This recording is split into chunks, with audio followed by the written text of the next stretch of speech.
Greetings viewers and welcome to another video. This is not the next step in the advanced series and it's not really technically an introduction video. I guess we could kind of tag it on to the Army Transport video that I made. This is also kind of a video response to Walkdog 216. He had some questions about the Tyranid Monstrous Creatures and the cases that I showed in my previous video. Hopefully this may be helpful to some other Tyranid players out there as well that may have the same question. He was asking about larger figures like the Hive Tyrant and the Trigon. And I also have my Tervagon out to kind of demonstrate since he's about in between the two as far as height-wise. I also have purchased, since I made that video, I've gotten a pack 720 because my Tyranid army has gotten so large I needed more space to put it in something else. And the pack 720 zips right on top of the pack 1520 that I showed previously. It holds, I believe, 12 inches of foam on top of what I already had. And kind of makes it a little bit easier for me to move all my stuff around at once if I need to roll it somewhere. So, as you can see in front of you on the right, we got the BattleHive 2 I showed you previously. This is the one I had my Chaos Army in. The tray that's on the floor in front of it is the largest tray that comes in the bottom of it. I pulled that out specifically to show the size comparison for the monstrous creatures that I have out on top of it, which from left to right we have our Hive Tyrant / Swarm Lord. His arms are not attached right now, they are magnetized. The Tervagon in the middle and my only primed right now Trigon on the right. I'm going to kind of demonstrate and show how well they fit in the largest foam piece on there, and then I'll probably show you some of the trays that I got too since the last video that I have in my pack 720 for the monstrous creatures as well, just so you can get kind of a size comparison between the two. So let's zoom in here just a little bit so you can see the tray better. The two slots that you can see on the right there are both supposed to be for Land Raiders. The Land Raider that's in front of the tray is the one that normally goes in there, so you can kind of see that that tray is big enough to hold two Land Raiders plus all the extra stuff that's in there, including the demon prints that I've pulled out. So the first thing we have here, we've got our Hive Tyrant / Swarm Lord. Here's our demon prints down here just for kind of a size comparison. Oops. They're about the same size minus the wings. Not too much different. The wings just make the little hole bigger. As far as height-wise for this large tray, the Hive Tyrant Swarm Lord will fit. I normally use this tray, or a section of the tray here for him to go in. And he sits flush, there's nothing sticking out over the top, so the tray that's smaller than this he won't fit in because the little spore chimneys on his back kind of stick up, so you'd have to use this one to fit him in if you did have this particular setup for transport. So he'll fit in there. The Tervagon here, quite bigger than the Swarm Lord Hive Tyrant. Stick him in the Land Raider spot here. He sticks up a lot taller. There's no way you're going to put anything flush in here. If I tilt this, you can see. Against the background here, you can see that he sticks up at least another ½ an inch to an inch out of the top of the foam tray, so he will not fit. If you really wanted to, you could probably make a hole big enough and you could actually put him in there sideways. If perhaps you've already purchased this tray and maybe you don't really have the money or you don't feel like buying another bag or transport option, he does fit flush. If you put it in there sideways, there will be nothing sticking up. Depending on how you have those front arms positioned, nothing should be obstructing this, so you'd be able to put him in there sideways if you wanted to and still put the other trays on top without crushing him or messing up your paint job or anything. The Trigon, on the other hand, which is way taller than the Tervagon, obviously is not going to stand up in here and fit. He sticks up quite a considerable amount of space above. One thing you probably could do if you really wanted to, you could probably take the other tray that goes underneath this one.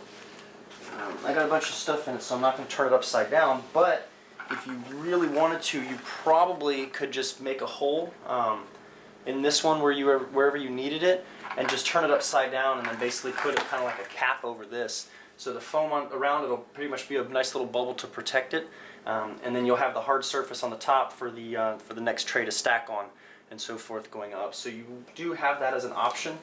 The Trigon will not lay down sideways in here and fit. He still sticks up kind of like the Tervagon did.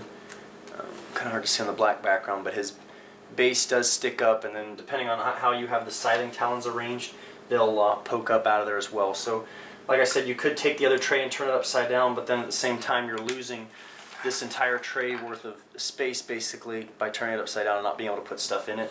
So might not be the best option for you unless you plan on getting more than one of these BattleHive 2s. And in that event, you may as well just try and find a bigger transport. For an army like Tyranids or Orcs or something where you have to have a lot of models and you're going to have a lot of stuff to haul around, I would recommend getting something that provides more space. So I'm going to go ahead and show you the other trays that I've got for the Pack 720 that I put all these monstrous creatures in, just to kind of give you an idea. So this is the Pack 20 that goes on, zips on top of the 1520 XL that I showed you in the previous video. This thing has two zippers that go around the sides here. The top folds down and the whole front opens up so that while it's sitting on top of that 1520 I can still get to everything and it doesn't really impede me getting in either one of the two bags. Right now I have in here two custom trays. This bottom one is a 6-inch tray and this one is a 5-inch tray. These again were both custom made. These giant squares, or sorry, these giant rectangles that are on here are 7-inch by 4-inch rectangles that I had specifically made for my Tervigon / Tyrannofexes to fit in. This particular tray, I keep both of my Tervigons in there, they fit fine. Battlefoam actually has a Tervigon / Tyrannofex slot available now on their custom tray creator, so you don't have to make a big goofy square, and it actually is designed a little bit better around the model itself. If you're not using the Tyrannofex, it might be a little bit extra waste of space because they have that portion that comes out farther for the rupture cannon that he's holding. So if you do decide you don't want to do that, if you make a 7x4 rectangle, they'll fit in there just fine. And then I've got my zoanthropes in here because they sit kind of tall, so they've been moved to this tray. This square here I use for my Hive Tyrant Swarmlord, and then these are for his arm options. I just dropped those in there. And then the 3 circles here for the Tyrant Guard that I use. The tray's a little deep for them, but kind of need to stick them somewhere, and I figured they should stick around near where the boss is, so went ahead and stuck those circles on this tray. As you can see, the Tervigon fits very well in there on a 6-inch tray. There's nothing sticking, or I'm sorry, a 5-inch tray. There's nothing sticking up out of the top, so you can go with a 5-inch deep tray, 7-inch by 4-inch rectangle. He'll fit in there perfectly, or you can use the shape that they already have specific for Tyrannofex Tervigon. This is the 6-inch tray. Again, custom tray creation. I've got 2 Tyrannofexes in here, same 7x4 rectangle. This one's been modified a little bit. I mounted 2 of the rupture cannons on his back instead of having him carry them because I think that just looks goofy. So give him some crushing claws for the front arms, and then he looks just as good, and he's ready to shoot stuff. This is the cutout that's designed for the Trigon Mawloc model. Depending on how you have the scything talons on his arms spaced out, if you've got them really, really wide, it's not going to fit in here. Mine are kind of just pushing the outer limits of how wide they can be with these top 2, which is something else you have to keep in mind when you're putting your models together and doing all that. Is it made it look nice and cool and big and fancy, but how am I going to get this thing around without breaking it or making it fit into something? So kind of decent separation on the scything talons there, nothing too fancy.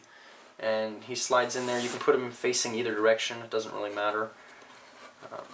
He'll slide straight down in there. As I'm pushing him down inside, the tips of the scything talons usually catch on the foam, so I got to kind of wiggle him down there to make sure he doesn't snap his arms off or something, but he'll fit in there just fine. There's nothing sticking out of the top. You'll have to have a 6-inch tray to fit the Trigon in there.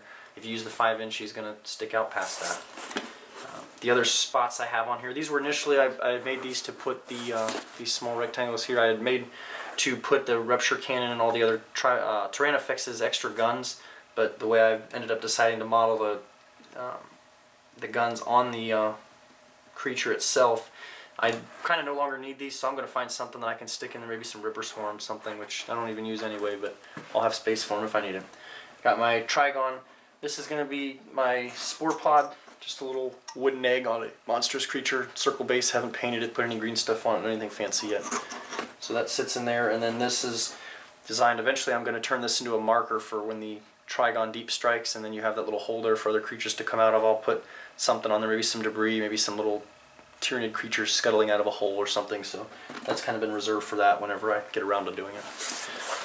So hopefully you found this somewhat useful. Hopefully I answered your question, Walk Dog. Anybody else have any questions, I'll be glad to make a video or answer it as specifically as I can, kind of demonstrate it for you so you get a better idea of what you're looking at or looking for, so you don't kind of waste your money buying something and then finding out the hard way it doesn't work and then now you're out some money. You've got a piece of crap you can't use and nobody else wants it. So hope you enjoyed the video. If you have any more questions, comments, anything you saw on here, please feel free to ask. Please like the video if you found it useful. Pass it on to your friends. Let them know. And stay tuned for the next video in my advanced series. Thank you.